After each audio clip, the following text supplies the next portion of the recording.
ದೇವರ ಪಾದಕ್ಕೆ ನಮಸ್ಕರಿಸ್ತಾ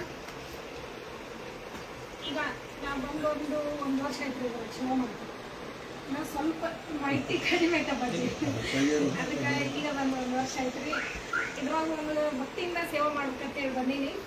ನಾನು ಸೇವೆ ಮಾಡ್ತಾ ಇದ್ದೀನಿ. ಅದು ಹೆಂಗೆ ಸೇವೆ ಮಾಡ್ತಾ ಅಂದ್ರೆ ಅಪ್ಪಾಜಿ ಎಲ್ಲರೂ ನನ್ನ ನೋಡಲಿ, ನನ್ನ ಹೆಸರು ಗಳಿಸ್ಬೇಕಂತ ಸೇವೆ ಮಾಡತ್ತಾ ಇಲ್ಲ ಅಪ್ಪಾಜಿ. ನಾನು ಹೆಂಗಂದ್ರೆ ನಾನು ಹುಟ್ಟಿದ್ರೆ ಹಂಗಾದ್ರೆ ನಾನು ಹುಟ್ಟಿದ ಖರೆ ಮಠದಾಗ ಬೆಳೆದಿರತ್ತದ, ಮಠದಾಗ ಬೆಳೆದೀನಿ. ಆ ಮಠದ ಒಳಗೆ ನಾ ಭಕ್ತಿಯಿಂದ ಅಪ್ಪಾಜಿ ಸೇವೆ ಹೆಂಗೆ ಮಾಡೀನಿ, ಮಠದಾಗ ಅಜ್ಜನ ಸೇವೆ ಹೆಂಗೆ ಮಾಡೀನಿ, ಹಾಗೆ ಇದ್ರೊಳಗೆ ಒಂದು ಸೇವೆ ಮಾಡಬೇಕು.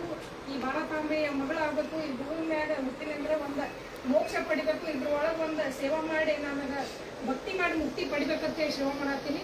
ಇದು ಹಿಂಗೆ ಚೆನ್ನಾಗಿ ಸೇವೆ ಮಾಡ್ಕೊತ ಹೋಗ್ತೀನಿ. ಆದ್ರೆ ಏನಾದ್ರು ನಂದು ನಡ್ಬಾರ್ಕ ಏನಾದ್ರು ಒಂದು ತಪ್ಪಾಗಿತ್ತು ಕ್ಷಮಾ ಮಾಡಬೇಕು.